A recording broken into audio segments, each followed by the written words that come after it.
Sir ಅದೇ ಈಗಿನ ಸಂದರ್ಭದಲ್ಲಿ ಕೂಡು ಕುಟುಂಬದ ಅವಶ್ಯಕತೆಯನ್ನು ತುಂಬ ಮಾರ್ಮಿಕವಾಗಿ ಮೌಲ್ಯಯುತವಾಗಿ ನಮಗೆ ತಿಳಿಸಿಕೊಟ್ರಿ.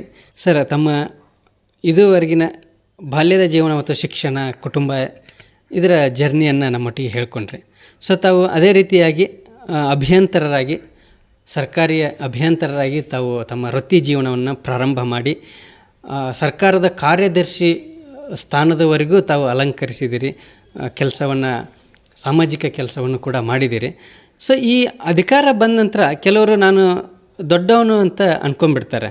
ಸೊ ಅದು ಸಹಜವಾಗಿ ತಲೆಗೆ ಬಂದುಬಿಡುತ್ತೆ. ಸೊ ತಾವು ಈ ಉನ್ನತ ಅಧಿಕಾರದಲ್ಲಿದ್ದರೂ ಕೂಡ ತುಂಬ ಸಿಂಪಲ್ಲಾಗೇ ಇದ್ದೀರಿ. ಸೊ ತುಂಬ ಹತ್ರ ಮಾತಾಡೋಕ್ಕೆ ಯಾರೂ ಕೂಡ ಸಂಕೋಚ ಪಟ್ಕೊಳ್ಳೋದಿಲ್ಲ, ಯಾಕಂದರೆ ಒಂದು ಸ್ನೇಹ ಭಾವದಿಂದನೇ ಮಾತಾಡೋದು. ಸೊ ಇದನ್ನು ಹೇಗೆ ಸರ್ ನೀವು ಮೈಗೂಡಿಸ್ಕೊಂಡ್ರಿ? ಹೇಗೆ ಇದು ತಮಗೆ ಇಷ್ಟೊತ್ತರೆಗೂ ಹೇಳಿದ ಹಾಗೆ ಬಾಲ್ಯದ್ದು ನಾನು ಬೆಳೆದು ಬಂದ ರೀತಿಯೆಲ್ಲ ಹೇಳಿದ್ದು ನೋಡಿದ್ರೆ ನಾನು ಅದನ್ನು ಅಳವಡಿಸ್ಕೊಂಡಿದ್ದೆ. ಯಾವತ್ತಾದರೂ ನೀವು ಹೋಗಿ ಯಾವುದಾದ್ರೂ ಆಫೀಸಲ್ಲಿ ಕಾದಿದ್ದರೆ ಅದ್ರ ಕತೆ ನಿಮ್ಗೆ ಗೊತ್ತಾಗ್ತದೆ. ಒಂದು ಇನ್ಕಮ್ ಸರ್ಟಿಫಿಕೇಟ್ ತೊಗೋಬೇಕಾಗಲಿ, ಒಂದು ಜಾತಿ ಸರ್ಟಿಫಿಕೇಟ್ ತೊಗೋಬೇಕಾಗಲಿ, ಒಂದು ಟ್ಯಾಕ್ಸ್ ಕಟ್ಟಬೇಕಾಗಲಿ, ಹೋಗಿ ನಿಂತ್ಕೊಂಡಾಗ ಆ ಗುಮಾಸ್ತರುಗಳ ಎದುರುಗಡೆ ದಿವಸಗಟ್ಟಲೆ ಕಾದಿರೋದು ಇದೆ. ಅವೆಲ್ಲ ಅನ್ನಿಸ್ತಾಯಿತ್ತು ನಮಗೆ. ಭಗವಂತ ಏನಾದರೂ ನಮ್ಗೆ ಅವಕಾಶ ಕೊಟ್ಟರೆ ಯಾರಿಗೂ ಹಿಂಗೆ ಮಾಡಬಾರ್ದಪ್ಪ ಅಂತ ಅವಕಾಶ ಭಗವಂತ ಕೊಟ್ಟ. ನನ್ನ ಜೀವನದಲ್ಲಿ ನಾನು ಯಾವತ್ತೂ ಆವತ್ತಿನ ಫೈಲ್ ಅವತ್ತು ಕ್ಲಿಯರ್ ಮಾಡಿದ್ರೆ ಮನೆಗೆ ಹೋಗಿಲ್ಲ. ನಾನು ಬೆಳಗ್ಗೆ 8 ಗಂಟೆಗೆ ಸ್ಟಾರ್ಟ್ ಮಾಡಿದ್ರೆ ಆಫೀಸು ರಾತ್ರಿ 10, 11, 12, 1 ಗಂಟೆವರೆಗೂ ಆಗ್ತಿತ್ತು. ಆವತ್ತಿನ ಫೈಲ್ ಅವತ್ತು ಕ್ಲಿಯರ್ ಮಾಡಬೇಕಿತ್ತು. ಮಾಡಿದ್ರೆ ನಾನು ಮನೆಗೆ ಹೋದರೆ ನೆಮ್ಮದಿ ಇರ್ತಿರಲಿಲ್ಲ. ನಾನು ತೀರಾ ಸ್ಟಡಿ ಮಾಡಬೇಕಂತ ಫೈಲ್ಸ್ ಇದ್ದರೆ ಮನೆಗೆ ತೊಗೊಂಡು ಹೋಗ್ತಿದ್ದೆ, ಓದ್ತಿದ್ದೆ. ಅದು ಬೆಳಗ್ಗೆ ಫಸ್ಟ್ ಅವರಲ್ಲಿ ಅದನ್ನು ಕ್ಲಿಯರ್ ಮಾಡಿ ಕೊಡ್ತಿದ್ದೆ. ಸೊ ಆಮೇಲೆ ಎಲ್ಲರೂ ಅಷ್ಟೇ, ಈ ಎಕ್ಸಿಕ್ಯೂಟಿವ್ ಪೋಸ್ಟ್ ಆಗಲಿ, AEE ಆಗಲಿ, SC ಆಗಲಿ, CA ಆಗಲಿ, ಆ ಪೋಸ್ಟಲ್ಲಿ ಇದ್ದಾಗಲೂ ಸಹ ಯಾರೂ ಆ ಪೋಸ್ಟ್ಗೋಸ್ಕರ ನನ್ನ ಹತ್ರ ಕೆಲಸ ಮಾಡಲಿಲ್ಲ. ಎಲ್ಲ ಮಾಡಿದ್ದು ನರಸಿಂಹರಾಜುಗೋಸ್ಕರ ಮಾಡಿದ್ರು ಅಂತ ನನ್ನ ಭಾವನೆ. ನನ್ನ ಅಣ್ಣ ತಮ್ಮಂದ್ರ ಥರ ನಾವೊಂದು ಫ್ಯಾಮ್ಲಿ ಥರ ಇದ್ವಿ, ಸ್ಟಾಫು ಮತ್ತು ನಾವೆಲ್ಲ. ಆದ್ದರಿಂದ ಯಾರಿಗೂ ಸಂಕೋಚ ಇರಲಿಲ್ಲ. ಏನು ಕಷ್ಟಗಳಿದ್ರು ಅವ್ರ ಕಷ್ಟಗಳು ನಾವು, ನಮ್ಮ ಕಷ್ಟಗಳಿಗೆ ಅವರು ಮಾಡ್ತಿದ್ರು. ನಾವು ಅಷ್ಟೊತ್ತವ್ರು ಕೆಲಸ ಮಾಡಿದ್ರೂ ಅವ್ರು ಯಾರೂ ಬೇಜಾರು ಮಾಡ್ಕೊತಿರಲಿಲ್ಲ. ಇದು ನಮ್ಮ ಪುಣ್ಯ, ನಮ್ಮ ಭಾಗ್ಯ ಅಂದ್ಕೊಳ್ತಿದ್ರು ಅಂತ ನನ್ನ ಭಾವನೆ. ಅದರಲ್ಲಿ ವ್ಯಕ್ತಪಡಿಸ್ತಾಯಿದ್ರು. ಚೆನ್ನಾಗಿ ಎಂಜಾಯ್ ಮಾಡ್ತಾಯಿದ್ವಿ ನಾವು. ಆ ವರ್ಕಿಂಗ್ ಸ್ಟೈಲ್ನು ಸಹ ತುಂಬ ಎಂಜಾಯ್ ಮಾಡ್ತಾಯಿದ್ವಿ. ಆಮೇಲೆ ನಂಬಲಿಕ್ಕಿಲ್ಲ, ಕೆಲವು ಇನ್ಸ್ಪೆಕ್ಷನ್ಸ್ಗೆ ಬೆಳಗ್ಗೆ 4:15 ಬಿಡ್ತೀವಿ ನಾವು ಮಂಗಳೂರು ಬಿಟ್ಟು. ಯಾಕೆಂದ್ರೆ ಸುಳ್ಯ, ಬೆಳ್ತಂಗಡಿ ಆ ಕಡೆ ಹೋಗ್ಬೇಕಾದ್ರೆ 6:30-7 ಗಂಟೆ ಬೆಳಕಾಗೋಷ್ಟ್ರೊಳಗೆ ಹೋಗಬೇಕು. 2 hours 2.5 hours ಜರ್ನಿ ಇರೋದು. ಅಲ್ಲಿ ಹೋಗೋದು, ಯಾವುದೋ ಒಂದು ಹೋಟ್ಲು FC ಒಂಚೂರು ಏನೋ ತಿಂದುಬಿಟ್ಟು ಕಾಡು ಒಳಗಡೆ ನಡ್ಕೊಂಡು ಹೋದರೆ ಅದು ರಸ್ತೆ ಹುಡುಕ್ತಾ ಹೋಗೋದು. ಹೀಗೋಗಿ ಮಾಡಿದ್ವಿ. ಅದನ್ನೆಲ್ಲ ನನ್ನ ಸಹೋದ್ಯೋಗಿಗಳು ತುಂಬ ಎಂಜಾಯ್ ಮಾಡ್ತಿದ್ರು. ಯಾರು ಏನಪ್ಪ ಈ ಸಾಹೇಬ್ರು ಹಿಂಗೆ ಕರೀತಾರೆ ಅಂತ ಯಾವತ್ತೂ ಅನ್ಕೊಳ್ತಿರಲಿಲ್ಲ. ಅವರೇ ಉತ್ತೇಜಿತರಾಗಿ ಮಾರನೇ ಇನ್ನೊಬ್ರು ಕರಿತಿದ್ರು, ಇವತ್ತು ಅವ್ರದ್ದು ಆಯ್ತು ನಮ್ಮದು ಬನ್ನಿ ಅಂತ. ಸೊ ಅದರಿಂದ ಎಲ್ಲರೂ ನನ್ನ ಅಣ್ಣ ತಮ್ಮಂದ್ರ ಥರ ಕೆಲಸ ಮಾಡಿದ್ರಿಂದ, ಈ ಒಂದು ವಾತಾವರಣ ಇದ್ದಿದ್ದರಿಂದ ಯಾವತ್ತೂ ಆಫೀಸರು ಸಬಾರ್ಡಿನೇಟ್ಸ್ ಅನ್ನೋ ಭೇದ ಭಾವ ನಾವು ಇಟ್ಕೊಳ್ಳೇ ಇಲ್ಲ. ಅಣ್ಣ ತಮ್ಮಂದರು, ಅಕ್ಕ ತಂಗಿಗಳು ಅನ್ನೋ ಭಾವನೆಯಲ್ಲಿ ನಾವು ಬೆಳೆದಿದ್ದರಿಂದ ಹಂಗಾಯಿತು. ಮತ್ತು ಎಲ್ಲ ಕಾಂಟ್ರಾಕ್ಟ್ಸು ಅಷ್ಟೇ, ನಮಗೆ ಫ್ಯಾಮ್ಲಿ ಇದ್ದಂಗಿದ್ರು. ಅವ್ರ ಕಷ್ಟಗಳಿಗೆ ನಾವು ಆಗ್ತಾಯಿದ್ವಿ. ಮತ್ತು ನಮಗೆ ಟೈಮ್ ಸರಿಯಾಗಿ ಟಾರ್ಗೆಟ್ಗೆ ತಂದು ಕೊಟ್ಟರು. ನಾನು PMGC ಕೆಲಸ ಮಾಡುವಾಗಂತೂ ತುಂಬ ವರ್ಷದಿಂದ ಉಳಿದಿದ್ದಂಥ PMGC ಕೆಲಸಗಳನ್ನ ಟೆಂಡರ್ ಕರೆದು ಶುರು ಮಾಡಿಸಿ ಎಲ್ಲ ಅಲಾಟ್ ಮಾಡಿ ಕೊಟ್ಟು, ನಮ್ಮದು 29ನೇ ಪ್ಲೇಸಲ್ಲಿತ್ತು ನಾನು ಹೋದಾಗ. ನಮ್ಮ ಜಿಲ್ಲೆ ದಕ್ಷಿಣ ಕನ್ನಡ ಜಿಲ್ಲೆ 29ನೇ ಪ್ಲೇಸಲ್ಲಿತ್ತು. ನಾನು ಬಿಡುವಾಗ ನಂಬರ್ 2 ಪ್ಲೇಸ್ ತಂದಿದ್ದೆ.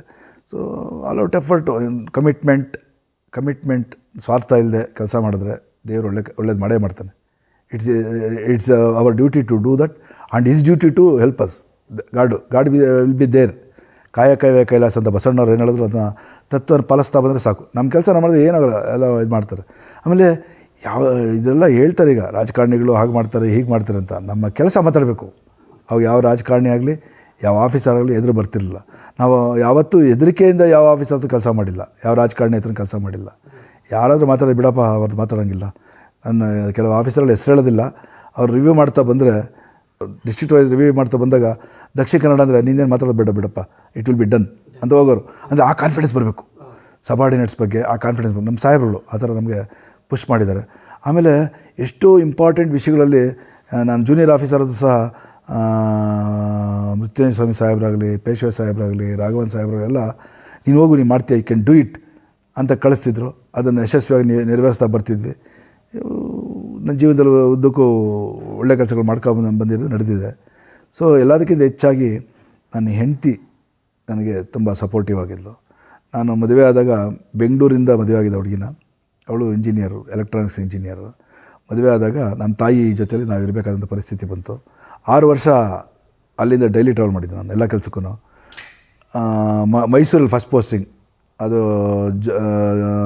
ನವಂಬರಿಂದ ಜೂನ್ 97 ನವಂಬರಿಂದ ಜೂನ್ 98ವರೆಗೂ ಮೈಸೂರಲ್ಲಿ ಬೆಳಗ್ಗೆ 5 ಗಂಟೆಗೆ ಹೊರಟು ತಿರ್ಗಿ ರಾತ್ರಿ 12 ಗಂಟೆ ಮನೆಗೆ ಬರ್ತಿದ್ದೆ.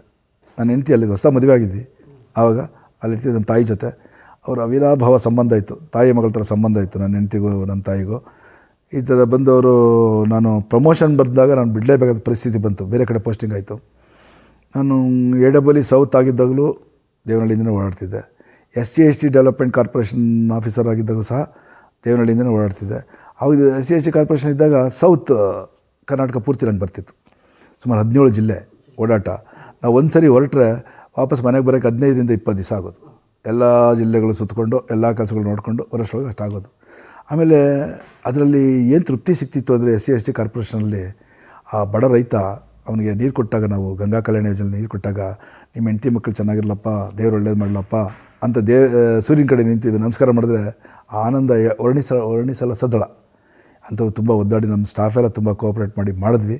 ಗಂಗಾ ಕಲ್ಯಾಣ ಯೋಜನೆಯನ್ನು ತಾವೇ ಅನ್ನಷ್ಟು ಇನ್ಸ್ಟಾಲೇಷನ್ ಮಾಡ್ತಾರೆ. ಹೌದು ಹೌದು ಹೌದು ಹೌದು ಹೌದು ಜಾರಿಗೆ ತಂದ ಹೌದು ಹೌದು ಹೌದು ಹೌದು. ಅದ್ರ ಬಗ್ಗೆ ಹೇಳಿ ಸರ್. ಗಂಗಾ ಕಲ್ಯಾಣ ಯೋಜನೆ ಅಂದರೆ ಕಂಬೈಂಡ್, ಇವಾಗ ಸಣ್ಣ ಸಣ್ಣ ರೈತರು ಇರ್ತಾರೆ, ಅವರೊಂದು 8 ಎಕರೆ ಜಮೀನು ಇತ್ತು ಅಂದರೆ ಅವರು ಅಪ್ಲಿಕೇಶನ್ ಹಾಕಿದ್ರೆ ಅವ್ರಿಗೆ ಅಷ್ಟಕ್ಕೂ ಸೇರಿ ಒಂದು ಬೋರ್ವೆಲ್ಲು, ಅದಕ್ಕೆ ಪೈಪ್ಲೈನು, ಟ್ಯಾಂಕು, ಮೋಟ್ರು ಎಲ್ಲ ಕೊಡ್ತಿದ್ವಿ. ಇದನ್ನು ಯಶಸ್ವಿಯಾಗಿ ಅನುಷ್ಠಾನ ಮಾಡೋಂಥ ಜವಾಬ್ದಾರಿ ನನಗೆ ಕೊಟ್ಟಿತ್ತು ಸರ್ಕಾರ. ಅದನ್ನು ಯಶಸ್ವಿಯಾಗಿ ನಿಭಾಯಿಸಿದೆ. ಮತ್ತು ಇದೇನು ಲಿಫ್ಟ್ ಇರಿಗೇಷನ್ ಸ್ಕೀಮ್ ಕೂಡ ಮಾಡ್ತಿದ್ವಿ. ಲಿಫ್ಟ್ ಇರಿಗೇಷನ್ ಸ್ಕೀಮ್ಸು ನುಗ್ಗು ಮತ್ತು ಚಿಕ್ಕಮಗಳೂರು ಇಂಥ ಕಡೆ ಎಲ್ಲ ಮಾಡಿದ್ವಿ. ನುಗ್ಗುವಲ್ಲಿ ನಾವು ಸರ್ವೆ ಮಾಡ್ಬೇಕಾದ್ರೆ ಏನಂದರೆ ಕಾಡಲ್ಲಿ ಹೋಗ್ಬೇಕಿತ್ತು, ಆ ಬೆಟ್ಟದ ಮೇಲೆ ಹತ್ತಲಿಕ್ಕೆ. ಕಾಡಲ್ಲಿ ಹೋಗ್ಬೇಕಾದ್ರೆ ಜನ ಕರ್ಕೊಂಡು ಕಾಡೆಲ್ಲ ಕಡಿದು ಮೇಲೆ ಹೋಗಿ ನಾವು ಅಲ್ಲಿ ಆವತ್ತಿನ ಸರ್ವೆ ಮುಗಿಸಿ ವಾಪಸ್ ಬಂದರೆ ಅವ್ರು ಬೇಗ ಬರಬೇಕಂತೆ. ಯಾಕೆ ಅಂತ ಆಮೇಲೆ ಹೇಳಿದವರು. ಸೊ 2:30-3 ಗಂಟೆ ವಾಪಸ್ ಬಂದರೆ ಮತ್ತೆ ಥಿಯೇಟರ್ಲಿಟ್ಟು ಫಿಕ್ಸ್ ಮಾಡಿ ನಾವು ನೋಡಿದ್ರೆ 100 ಆನೆಗಳು ನಾವು ಕಟ್ ಮಾಡಿದ ಜಾಗದಲ್ಲಿ ಓಡಾಡ್ತಾರೆ. ಆಮೇಲೆ ನಾವು ಅಲ್ಲಿಂದ ಜಾಗ ಖಾಲಿ ಮಾಡೋವರೆಗೂ ಅವು ಮರಗಳಿಂದ ನಿಂತು ಆನೆಗಳು ಬಗ್ಗಿ ನೋಡ್ತಾ ಇರ್ತದೆ. ಅದು ನೋಡೋಕ್ಕೆ ಎಷ್ಟು ಭಯಾನಕವಾಗಿತ್ತು, ಅಷ್ಟೇ ಖುಷಿಯಿಂದ ಇರೋದು. ಇಂಥ ಎಮೋಷನಲ್ ಕೆಲಸ ಮಾಡಿದ್ದೀವಲ್ಲ ಅಂತ. 4 ಗಂಟೆ ಮೇಲೆ ಸರ್ವೆ ಮಾಡೋಕ್ಕಾಗ್ತಿರಲಿಲ್ಲ ಅಲ್ಲಿ.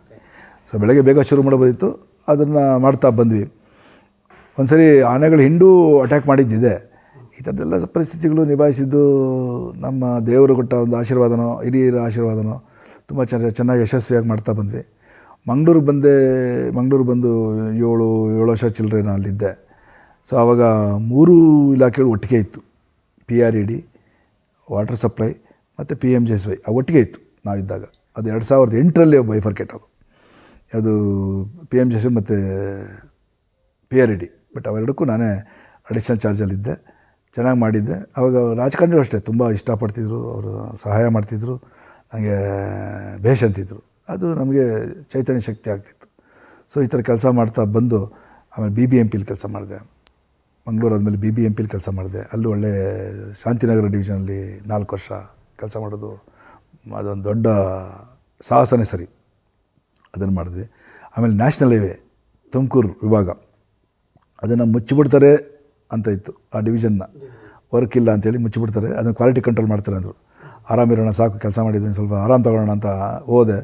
ಅದು ಯಾವ ಗಳಿಗೆಲ್ಲೋ ನನ್ನ ನೇಚರ್ ಏನೋ ಗೊತ್ತಿಲ್ಲ. ಅಲ್ಲಿ ಹೋದ್ಮೇಲೆ ಬರೀ 6 ಕೋಟಿ ಇದು ಕೆಲಸ. ನಾನು 4 ವರ್ಷ ಆದಮೇಲೆ ಬಿಟ್ಟು ಬರುವಾಗ 2,000 ಕೋಟಿಗೆ ತಂದು ನಿಲ್ಸಂಗಾಯಿತು. ನಮ್ಮ ವ್ಯಾಪ್ತಿಲಿದ್ದಂಥ ಯಾವ ರಸ್ತೆನೂ ಬಿಡಲಿಲ್ಲ, ಎಲ್ಲದಕ್ಕೂ ಟೆಂಡರ್ ಮಾಡಿ ವರ್ಕ್ ಆರ್ಡರ್ ಇಶ್ಯೂ ಮಾಡಿ ಬಂದೆ.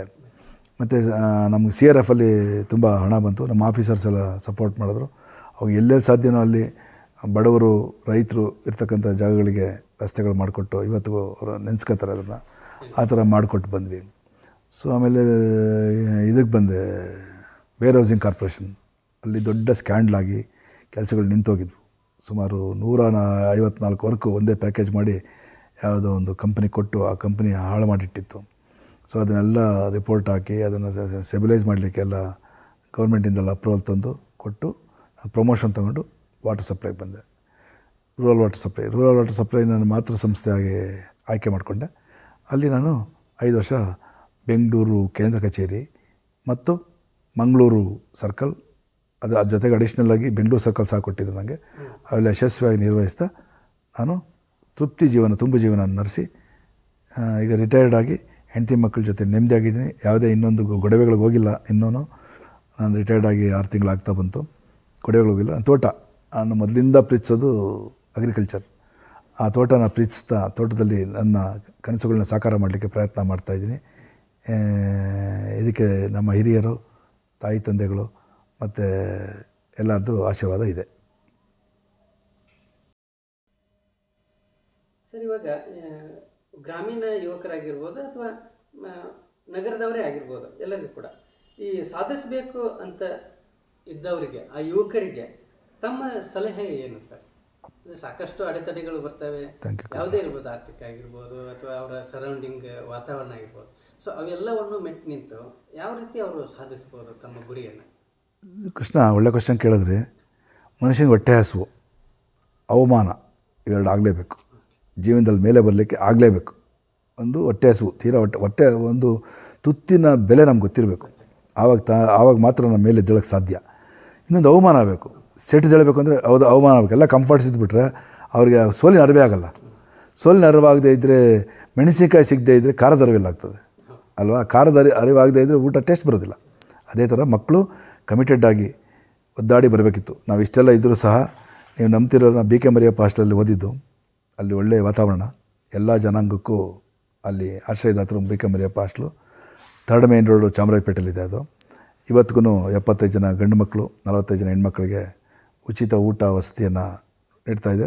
ಅದರಲ್ಲಿ ನಾವೆಲ್ಲ ಭಾಗಿಗಳು. ಓಲ್ಡ್ ಬಾಯ್ಸ್ ಅಸೋಸಿಯೇಷನ್ ಎಲ್ಲ ಭಾಗಿಗಳು. ನಮ್ಮ ಅಣ್ಣ ಟ್ರಸ್ಟಿ, ನಾನು ಓಲ್ಡ್ ಬಾಯ್ಸ್ ಅಸೋಸಿಯೇಷನ್ ಪ್ರೆಸಿಡೆಂಟ್ ಆಗಿದ್ದೆ. ಇದು ನಡೀತಾ ಬಂತು. ಅಲ್ಲಿ ಎಷ್ಟು ಕಷ್ಟ ಆಯಿತು ಗೊತ್ತಾ? ನಾವು ಓದ್ಬೇಕಾದ್ರೆ ಬೆಳಗ್ಗೆ 7:00ವರೆಗೆ ಒಂದು ಊಟ ಕೊಟ್ಟರೆ ರಾತ್ರಿ 7:00ವರೆಗೆ ಒಂದು ಊಟ ಅಷ್ಟೇ. ವಸತಿ ಇದ್ದರೂ ಸಹ ಆ ಥರ ಇದ್ದರೆ ನಾವು ಮಧ್ಯದಲ್ಲಿ ಏನು ಮಾಡಬೇಕು ಅಂತ ಯೋಚನೆ ಮಾಡೋದು. ನೀರು ಕುಡಿಯೋದ್ರೆ ಎಷ್ಟಾಗುತ್ತೆ ನೋಡೋದು. ಆಮೇಲೆ 1 ಇಡ್ಲಿ ತಿನ್ನೋದ, 2 ಇಡ್ಲಿ ತಿನ್ನೋದ, 1 ದೋಸೆ ತಿನ್ನೋದ, 2 ದೋಸೆ ತಿನ್ನೋದ? ದುಡ್ಡು ಬೇಕಲ್ಲ. ಇಲ್ಲ, ಮನೆಯಲ್ಲಿ ಕ್ವಶನ್. ನಮ್ಮಣ್ಣ ನನಗೆ ಅವಾಗ 100 ರೂಪಾಯಿ ಪಾಕೆಟ್ ಮನಿ ಕೊಡ್ತೀವಿ. ನಾಗಣ್ಣವರು 125 ರೂಪಾಯಿ ಏನೋ ಬೇಕು ಅಂತ ಕೇಳಿದ್ರೆ ಏನಕ್ಕೆ ಲೆಕ್ಕ ಕೊಡಬೇಕಿತ್ತು.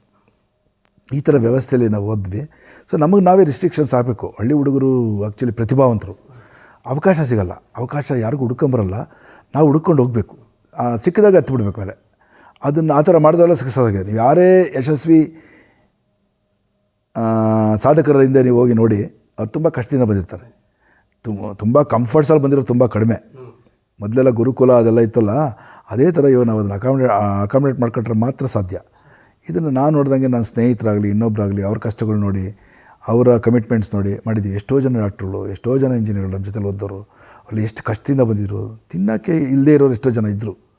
ಅಂಥವರೆಲ್ಲ ಮೊನ್ನೆ ನಾವು ಒಂದು ಹಾಸ್ಟೆಲ್ ಗೆಟ್ ಟುಗೆದರಲ್ಲಿ ಹೇಳಿದಾಗ ಒಬ್ಬ ನಮ್ಮ ಡಾಕ್ಟರ್ ಸತೀಶ್ ಅಂತ ಹೇಳಿದ್ರು, ನಮ್ಮ ಮನೇಲಿ ತಿಂಗಳಿಗೆ 440 ರೂಪಾಯಿ ಕಟ್ಟೋಕ್ಕಾಗಲಿಲ್ಲ. ಅದರಿಂದ ಮರಿಯಪ್ಪ ಹಾಸ್ಟೆಲ್ ಬಂದು ಸೇರಿದೆ ನಾನು. ಕಾಲೇಜ್ ಹಾಸ್ಟೆಲ್ BMCಯಲ್ಲಿ ಸೀಟ್ ಸಿಕ್ಕಿತ್ತು, ಸೇರೋಕ್ಕಾಗಲಿಲ್ಲ ಅಂದರು. ಅಂಥವ್ರಿಗೆಲ್ಲ ದಾರಿ ದೀಪ. ಇವತ್ತಿಗೂ ಎಷ್ಟೋ ಜನ ನಾನು ನೋಡ್ದಂಗೆ, ಇವತ್ತಿಗೂ ಎಷ್ಟೋ ಜನ ಗೌರ್ಮೆಂಟ್ ಕಾಲೇಜಲ್ಲಿ ಸೀಟ್ ಸಿಕ್ಕಿ ಫೀಸ್ ಕಟ್ಟೋಕ್ಕಾಗದೆ ವಾಪಸ್ ಹೋಗಿದ್ದಾರೆ ಮಕ್ಕಳು. ಅಂಥವ್ರು ನಮಗೆ ಸಿಕ್ಕೋರು 1% 2% ಅಂಥವ್ರು ಹಿಡ್ಕೊಂಬಂದು ನಾವು ಸ್ಕಾಲರ್ಶಿಪ್ ರೂಪದಲ್ಲಿ ಅಥವಾ ನಮ್ಮ ಕೈಯಿಂದ ಕೊಟ್ಟು ಅವ್ರು ಫೀಸ್ ಕಟ್ಟಿಸಿ ಓದಿ ಮುಂದುವರಿಸಿದ್ವಿ. ಅಂಥವ್ರು ಎಷ್ಟು ಜನ ಹೋಗಿದ್ದಾರೋ ನಮ್ಗೆ ಗೊತ್ತಾಗಲ್ಲ. ಇದು ಬೆಂಗಳೂರಲ್ಲಾದ ಪರಿಸ್ಥಿತಿ. ಇನ್ನು ರೂರಲಲ್ಲಿ ಏನೇನಾಗಿರ್ತೋ ಗೊತ್ತಿಲ್ಲ ಪಾಪ. ಸೊ ಈ ಥರದ್ದಕ್ಕೆ ಇರೋದ್ರಿಂದ ಎಲ್ಲರೂ ಕೈ ಕೊಡಬೇಕು. ಅವಕಾಶ ಸಿಕ್ಕಾಗ ಅವರು ಉಪಯೋಗಿಸ್ಕೋಬೇಕು. ಎಕ್ಸ್ಪೋಜರ್ ಇರಲ್ಲ ಪಾಪ, ಯಾರನ್ನು ಕೇಳಬೇಕು, ಏನು ಮಾಡಬೇಕು ಅಂತ. ಈ ಥರದ್ದೆಲ್ಲ ಇದೆ. ಮಕ್ಕಳು ಏನು ಗೊತ್ತು, ಹಸುವಿನ ಬೆಲೆ ಅಂತ ತಿಳ್ಕೋಬೇಕು, ಜ್ಞಾನದಾಹ ಬರಬೇಕು, ಅವಮಾನ ಆಗಬೇಕು. ಇವಿದ್ದಾಗ ಒಳ್ಳೆಯದಾಗುತ್ತೆ. ತಗ್ಗಿ ಬಗ್ಗೆ ನಡೀಬೇಕು. ಜೀವನದಲ್ಲಿ ಎಷ್ಟೇ ಐಶ್ವರ್ಯ, ಅಂತಸ್ತು ಮತ್ತು ಅಧಿಕಾರ ಬಂದರೂ ಸಹ ನಾವು ನಮ್ಮತನ ಬಿಡಬಾರ್ದು. ನಾವು ಎಲ್ಲಿಂದ ಬಂದಿದ್ದೀವಿ, ಹೇಗಿದ್ದೀವಿ, ಏನು ಅಂತ ಅರ್ಥ ಮಾಡಿಕೊಂಡು ಅದಕ್ಕೆ ಹೋದ್ರೆ ಅದಕ್ಕೆ ಬೆಲೆ. ನೀವು ಅಹಂ ತೋರಿಸಿ, ಹಮ್ಮು ಬಿಮ್ಮು ತೋರಿಸಿದ್ರೆ ಜನ ಅಲ್ಲೇ ಇಡ್ತಾರೆ ಅಲ್ವಾ? ನಾವು ಚಿನ್ನನೆಲ್ಲಿಡ್ತೀವಿ? ಪೆಟ್ಟಿಗೆಲಿ ಇಡ್ತೀವಲ್ವ? ಮುದ್ದೆ ಅನ್ನ ಎಲ್ಲಿಡ್ತೀವಿ? ಎದುರುಗಡೆ ಇಡ್ತೀವಿ ಅಲ್ವಾ? ಆ ಥರ ಮುದ್ದೆ ಅನ್ನ ಆಗಿರಬೇಕು ಹೊರತು ಚಿನ್ನ ಆಗಬಾರ್ದು. ಚಿನ್ನ ಆದರೆ ಅದು ಮುಟ್ಟಕ್ಕಾಗದೇ ಇರೋವಂಥದ್ದು ಅಲ್ವಾ? ಸೊ ಈ ಥರ ಆದಾಗ ಮಾತ್ರ ಈ ಗ್ರಾಮೀಣ ಯುವಕರು ಇವರಿಗೆಲ್ಲ ಒಳ್ಳೆಯದಾಗುತ್ತೆ. ನಿವೃತ್ತಿ ಜೀವನದಲ್ಲಿ ತುಂಬ ಜನ ನನ್ನ ಕನ್ಸಲ್ಟ್ ಮಾಡ್ಲಿಕ್ಕೆ ಬರ್ತಾರೆ. ನಮ್ಮ ಇಂಜಿನಿಯರ್ಸು, ಕಾಂಟ್ರಾಕ್ಟರ್ಸು, ಪ್ರಾಬ್ಲಮ್ಸ್ ಇರೋರೆಲ್ಲ ಬರ್ತಾರೆ. ಅವ್ರಿಗೆಲ್ಲ ಅಡ್ವೈಸ್ ಮಾಡ್ತೀನಿ, ಯಾವ ಥರ ಸಾಲ್ವ್ ಮಾಡ್ಬೋದು ಅಂತ ಹೇಳ್ತೀನಿ. ಅವ್ರು ಖುಷಿಯಾಗಿ ಹೋಗ್ತಾರೆ, ಅದನ್ನ ಇಂಪ್ಲಿಮೆಂಟ್ ಮಾಡ್ತಾಯಿದ್ದಾರೆ. ಆ ಥರ ನನ್ನ ಸ್ನೇಹಿತರು, ಅಭಿಮಾನಿಗಳು ತುಂಬ ಜನ ಇದ್ದಾರೆ. ಅವರಿಗೆಲ್ಲ ಉಚಿತ ಸಲಹೆ ಮತ್ತು ಇದನ್ನು ಕೊಡ್ತಾಯಿದ್ದೀನಿ. ಸುಮಾರು ಸಮಾಜ ಸೇವೆಗಳಲ್ಲಿ ತೊಡ್ಕೊಂಡಿದ್ದೀನಿ. ನಮ್ಮ ಮರಿಯಪ್ಪ ಹಾಸ್ಟೆಲ್ ಆಗಿರಬಹುದು, ಲಯನ್ಸ್ ಕ್ಲಬ್ ಆಫ್ ದೇವನಹಳ್ಳಿ ಆಗಿರ್ಬೋದು. ಇನ್ವಾಲ್ವ್ ಆಗಿ ನಾನು ಕೈಲಾದಷ್ಟು ಸೇವೆನ ಸಮಾಜಮುಖಿಯಾಗಿ ಮಾಡ್ತಾಯಿದ್ದೀನಿ. ಅದನ್ನು ಎಷ್ಟು ದಿವಸ ಆಗುತ್ತೋ ಅಷ್ಟು ದಿವಸ ನಡೆಸ್ತಾ ಹೋಗೋದು. ಅದನ್ನು ದೇವರು ಆ ಶಕ್ತಿ ನಮಗೆ ಕೊಡಲಿ ಅಂತ ಪ್ರಾರ್ಥಿಸ್ತೇನೆ. ಸರ್, ತಾವು ಸರ್ಕಾರಿ ಸೇವಕರಾಗಿ ಹಲವಾರು ಸರ್ಕಾರಿ ಯೋಜನೆಗಳನ್ನು ತುಂಬ ಒಂದು ಪರಿಣಾತ್ಮಕವಾಗಿ ಅದನ್ನು ಎಸ್ಟಾಬ್ಲಿಷ್ ಮಾಡೋದರಲ್ಲಿ ತಾವು ತುಂಬ ಶ್ರಮವನ್ನು ಪಟ್ಟಿದ್ದೀರಿ. ಆ ಯೋಜನೆ ಒಂದು ಜಾರಿಗೆ ತರೋದಕ್ಕೆ ಸರ್ಕಾರದ ಯಾವುದೇ ಮಹತ್ವದ ಯೋಜನೆಗಳಿದ್ದರೂ ಅದನ್ನು ಜಾರಿಗೆ ತರೋ ಅಧಿಕಾರಿಗಳಿಗೆ ಅವ್ರ ಮೇಲೆ ಅದು ಡಿಪೆಂಡ್ ಆಗಿರುತ್ತೆ, ಯಾವ ರೀತಿ ಅದನ್ನು ಸಕ್ಸಸ್ ಮಾಡ್ತಾರೆ ಅಂತ. ಆ ರೀತಿಯಾಗಿ ಗಂಗಾ ಕಲ್ಯಾಣ ಯೋಜನೆಗಳನ್ನಾಗಲಿ ಇನ್ನೂ ಹಲವಾರು ನೀರಾವರಿ ಯೋಜನೆಗಳನ್ನು ತಾವು ಸಕ್ಸಸ್ಫುಲ್ಲಾಗಿ ಅದನ್ನು ಯೋಜನೆ ಜಾರಿಗೆ ತಗೊಂಡು ಬಂದಿದ್ದೀರಿ, ಶ್ರಮ ಪಟ್ಟಿದ್ದೀರಿ. ಸೊ ಹೀಗೆ ಸಾಕಷ್ಟು ಜನಮನ್ನಣೆ ಕೂಡ ತಾವು ಗಳಿಸ್ಕೊಂಡಿದ್ದೀರಿ. ಈ ಮರಿಯಪ್ಪ ಹಾಸ್ಟೆಲನ್ನು ತಾವು ಅಲ್ಲಿ ದೇಣಿಗೆ ಕೊಟ್ಟು ಆ ಮಕ್ಕಳಿಗೆ, ಬಡ ಮಕ್ಕಳಿಗೆ ಶಿಕ್ಷಣವನ್ನು ಕೊಡಿಸ್ತಾ ಇದ್ದೀರಿ. ಸೊ ಇದರ ಎಲ್ಲ ಒಂದು ತಮ್ಮದೊಂದು ಸಂತೋಷದ ಜೀವನ ಅಂತಲೇ ಹೇಳ್ಬೋದು. ಸೊ ತುಂಬ ಅರ್ಥಪೂರ್ಣವಾದ ಜೀವನವನ್ನು ತಾವು ಇದುವರೆಗೆ ಮಾಡ್ಕೊಂಡು ಬಂದಿದ್ದೀರಿ. ಈಗ ಸರ್ಕಾರಿ ಸೇವೆಯಿಂದ ನಿವೃತ್ತರಾಗಿದ್ದೀರಿ. ಸೊ ನಿವೃತ್ತಿ ನಂತರ ತಮ್ಮ ಜೀವನ ಹೇಗಿರುತ್ತೆ ಸರ್? ಯಾವ ಥರ ಪ್ಲ್ಯಾನ್ ಮಾಡ್ಕೊಂಡಿದ್ದೀರಿ? ನಾನು ಸದ್ಯಕ್ಕೆ ಬೇರೆ ಏನೂ ಯೋಚನೆ ಮಾಡಿಲ್ಲ. ರಿಟೈರ್ಡ್ ಆದಮೇಲೆ I am concentrating more on agriculture. ಒಂದು ಪೂರ್ವಾಶ್ರಮದಿಂದ ಬಂದಿರತಕ್ಕಂಥ ಒಂದು ಜಮೀನಿದೆ. ದೇವನಹಳ್ಳಿಯಲ್ಲಿದ್ದಂಥ ಜಮೀನೆಲ್ಲ ನನ್ನ ಇಲ್ಲಿ ಕೆಲಸ ಅಂದರೆ ನಮ್ಮನ್ನೆಲ್ಲ ಕೆಲಸಕ್ಕೆ ಕಳಿಸಿ ಇಲ್ಲಿದ್ದಂಥ ಅಣ್ಣ ತಮ್ಮಂದರಿಗೆ ಕೊಟ್ಬಿಟ್ವಿ, ನಾವೇನು ತೊಗೊಂಡಿಲ್ಲ. ನಂತರ ಒಂದಷ್ಟು ಜಮೀನು ನಮ್ಮ ಪೂರ್ವಿಕರು ಸಿರಾ ಮುಂದೆ ಮಾಡಿದರು. ಆ ತೋಟನ ನನ್ನ ಕಾರ್ಯಕ್ಷೇತ್ರವಾಗಿ ಈಗ ಇಟ್ಕೊಂಡು ಅದನ್ನು ಡೆವಲಪ್ ಮಾಡಲಿಕ್ಕೆ, ಅದರಲ್ಲಿ ಇನ್ವಾಲ್ವ್ ಆಗಲಿಕ್ಕೆ ಮುಂದುವರೆದಿದ್ದೀನಿ. ಅಲ್ಲಿ ತುಂಬ ಖುಷಿ ಇದೆ. ಅಲ್ಲೂ ಸಹ ಒಂದು ಕ್ರಾಂತಿ ಮಾಡಬೇಕು ಅಂತ ಹೊರಟು ಮಾಡ್ತಾಯಿದ್ದೀನಿ. ದೇವರು ಒಳ್ಳೇದು ಮಾಡಿದ್ದಾನೆ, ಚೆನ್ನಾಗಿ ಮಾಡ್ತಾಯಿದ್ದೀವಿ. ನಾವೆಲ್ಲ ಅಲ್ಲಿ ಸ್ನೇಹಿತರೆಲ್ಲ ಸೇರಿ ಸೈಂಟಿಫಿಕ್ಕಾಗಿ ಏನು ಮಾಡ್ಬೋದು ಅದನ್ನೆಲ್ಲ ಅಲ್ಲಿ ಪ್ರಯತ್ನ ಮಾಡಿ ಮಾಡ್ತಾಯಿದ್ದೇವೆ. ಈಗ ಸದ್ಯಕ್ಕೆ ಯಾವುದು ನಾನು ಬೇರೆ ಯೋಚನೆಗಳ ಬಗ್ಗೆ ಯೋಚನೆ ಮಾಡಿಲ್ಲ. ಹೊಸದಾಗಿ ರಿಟೈರ್ಡ್ ಆಗಿರೋದ್ರಿಂದ ಮಗಳು ಮದುವೆ ಮಾಡಬೇಕಿದೆ, ಮಗಂದು ಸೆಟ್ಲ್ ಆಗಬೇಕಿದೆ. ಇವೆಲ್ಲ ಸ್ವಲ್ಪ ಕಾನ್ಸಂಟ್ರೇಟ್ ಮಾಡಿ ಇನ್ನು ಜವಾಬ್ದಾರಿಗಳಿರೋದ್ರಿಂದ ಜವಾಬ್ದಾರಿಗಳು ಮುಗಿಸಿ ನಂತರ ಯೋಚನೆ ಮಾಡೋಣ ಅಂತ ಸುಮ್ಮನೆ ಆಗಿದ್ದೀನಿ. ಸೊ ನಾನು ಹೆಚ್ಚಿನ ಸಮಯವನ್ನು ತೋಟದಲ್ಲಿ ಕಳೀತೀನಿ ನಾನು ಈಗ. ಮತ್ತು ಹೆಂಡತಿ ಮಕ್ಕಳ ಜೊತೆ ಸಾಧ್ಯವಾದಷ್ಟು ಸಮಯ ಹೆಂಡತಿ ಮಕ್ಕಳ ಜೊತೆ ಹೆಚ್ಚಿನ ಕಾಲ ಕಳೀತೀನಿ. I am enjoying retired life. Sir, ಇದುವರೆಗೆ ತಮ್ಮ ಜೀವನದ ಸಾಧನೆಯನ್ನು ನಮ್ಮ ವೀಕ್ಷಕರೊಟ್ಟಿಗೆ ಹಂಚಿಕೊಂಡಿದ್ದಕ್ಕೆ ತಮಗೆ ಪ್ರೀತಿಪೂರ್ವಕವಾದ ಧನ್ಯವಾದಗಳನ್ನು ಸಲ್ಲಿಸ್ತೀನಿ. ಥ್ಯಾಂಕ್ ಯು ಕೃಷ್ಣ ಅವರೇ, ನಮಸ್ಕಾರ.